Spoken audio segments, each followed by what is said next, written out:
Pemirsa, regulasi PPKM level 4 resmi diperpanjang oleh pemerintah hingga tanggal 16 Agustus 2021. Namun banyak masyarakat yang mulai melakukan aktivitas olahraga di luar ruangan. PPKM level 2, 3, dan 4 pemirsa resmi diperpanjang di Pulau Jawa dan Bali. Namun sejumlah warga pada hari ini terlihat ramai berolahraga di luar ruangan seperti di kawasan Senayan, Jakarta. Warga yang jenuh akan tetap diam di rumah nekat keluar di masa PPKM level 4 untuk bersepeda ataupun lari pagi. Masyarakat diimbau untuk selalu waspada terkait resiko penularan COVID-19. Pasalnya kegiatan di luar rumah memicu penularan COVID-19 lebih cepat.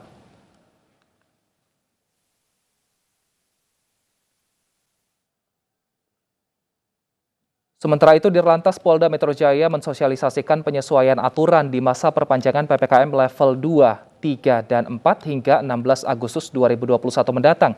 Penyediaan 100 titik penyekatan menuju ibu kota resmi dihentikan per hari ini. Salah satunya di ruas Jalan Tamrin Sudirman. Meski ruas jalan terpantau lengang, namun petugas kepolisian hingga kini nampak masih berjaga untuk melakukan sosialisasi. Pembatasan jalan pun terlihat masih dipasang di ruas Jalan Sudirman Tamrin. Tak hanya membagikan selebaran kepada pengendara, Dinas Perhubungan juga akan menambahkan rambu-rambu dalam rangka sosialisasi. Pengendalian mobilitas dengan pemberlakuan sistem ganjil genap efektif berlaku tanggal 12 Agustus. Peraturan ini hanya berlaku bagi kendaraan roda 4 ke atas mulai dari pukul 6 pagi hingga 8 malam. Ada 3 cara yang digunakan untuk mengendalikan mobilitas warga, yakni sistem ganjil genap, sistem rekayasa lalu lintas, dan sistem patroli.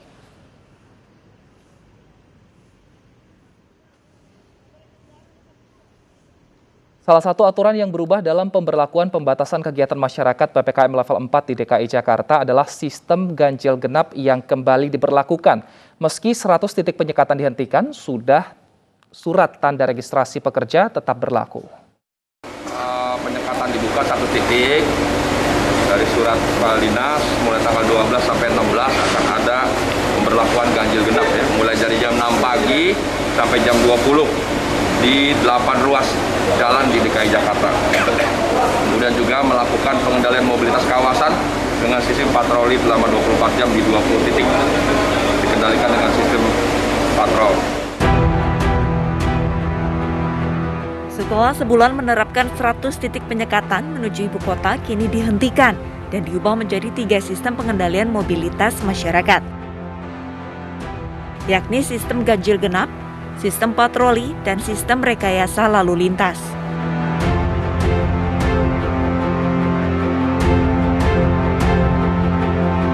Sistem ganjil genap akan diuji coba pada 12 Agustus mendatang mulai pukul 6 pagi hingga 8 malam di 8 ruas jalan.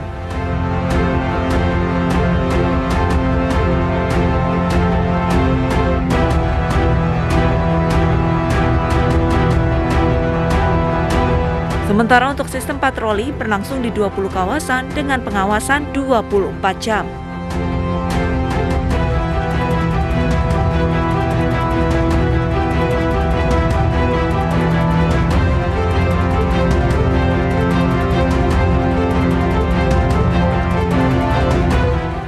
Terakhir, sistem rekayasa lalu lintas yang sifatnya situasional, jalan akan ditutup atau dialihkan jika terjadi kepadatan lalu lintas kerumunan massa. Nantinya TNI, Polri, Dishub, dan Satpol PP akan bertugas menekan mobilitas warga hingga menindak jika terjadi kerumunan. Untuk mekanismenya sebetulnya sama, ya.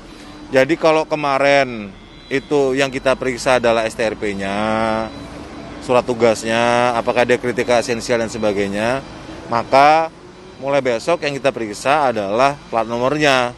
Yang kedua, STRP itu kan berlaku untuk orangnya. Nah, kendaraannya itu pembatasannya dengan cara sistem ganjil genap. Meski sistem 100 titik penyekatan dihentikan, tetapi surat tanda registrasi pekerja tetap menjadi persyaratan mobilitas di Jakarta. Pihaknya juga tidak menutup kemungkinan untuk menambah titik ganjil genap jika dinilai efektif dalam menekan mobilitas warga. Tim Liputan, iNews melaporkan. PPKM level 4 diperpanjang hingga 16 Agustus 2021. Presiden Joko Widodo pun menyoroti 5 provinsi yang memiliki rapor merah karena peningkatan jumlah kasus COVID-19. Selain itu, Menteri Luhut Binsar Panjaitan juga akan mengawasi langsung perkembangan kasus COVID-19 di Malang Raya dan Pulau Bali.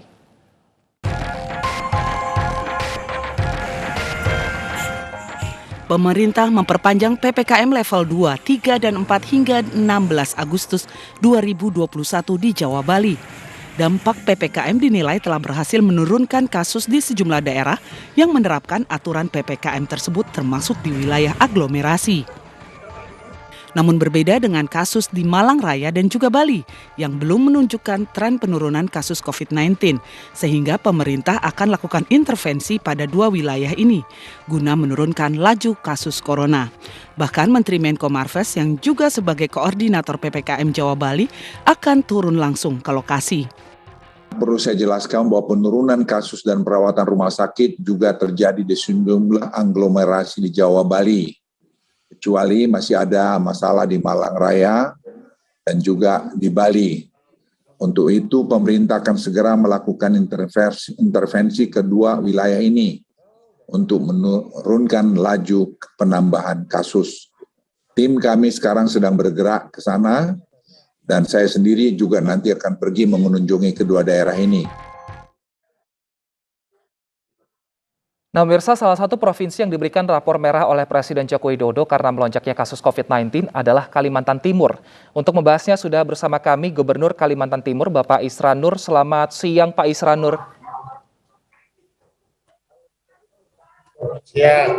Baik, Pak Isran, sudah diberikan rapor merah oleh Presiden. Adakah perubahan kebijakan atau pengetatan yang dilakukan di Kalimantan Timur? Dulu. Rapor itu berarti artinya sebuah prestasi, bukan rapor ya, mungkin ke zona ya. Kalau rapor itu artinya sebuah prestasi, orang bekerja, orang berusaha, nggak kurang bagus gitu.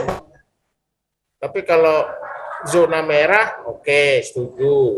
Ya, kita bukan bela-bela dah ya. Karena Kalimantan Timur itu saya katakan lagi berulang-ulang, dari segi kepatuhan terhadap protokol kesehatan yang paling bagus di dunia. Bukan hanya di Indonesia, di dunia. Baik.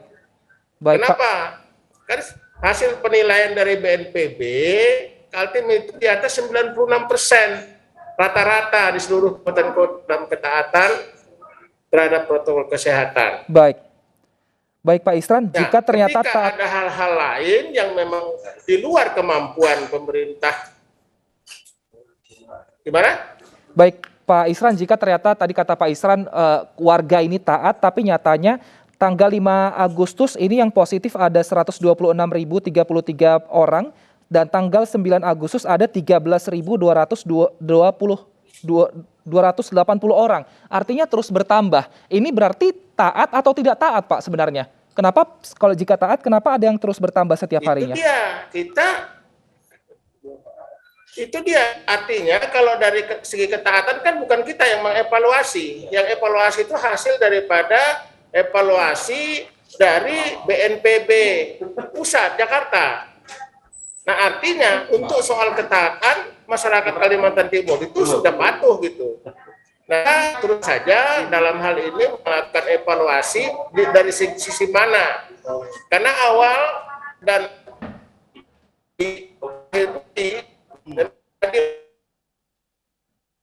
itu ternyata penuh rumah sakit sehingga terjadi isolasi mandiri, dan di isolasi mandiri itulah terjadi perburukan dan tidak terkontrol. Yang sekarang ini kami bersama-sama dengan Forkopimda Kalimantan Timur, kabupaten kota sedang menangani secara intens protokol kesehatan tersebut. Ada aturan yang diperketat Pak, mengingat saat ini dari awal Agustus hingga saat ini kasus terus perlahan menaik seperti itu, Pak? Ya, Kalimantan Timur tetap diperpanjang sampai dengan tanggal 23 Agustus. Kalau di Jawa Bali kan sampai tanggal 16. Kalimantan Timur yang melakukan PPKM level 4 ini untuk 8 kabupaten kota itu sampai dengan 23 Agustus. Jadi ketentuan dan peraturannya, penanganannya kita tetap sama dengan sebelum-sebelumnya seperti yang telah dimasukkan di dalam Inmendagri. Baik, baik. Lalu bagaimana dengan kegiatan masyarakat di sana? Apakah juga ketika keluar masuk wilayah harus membawa STRP atau surat keterangan dari perusahaan ataupun kepala daerah sehingga bisa berpergian, Pak?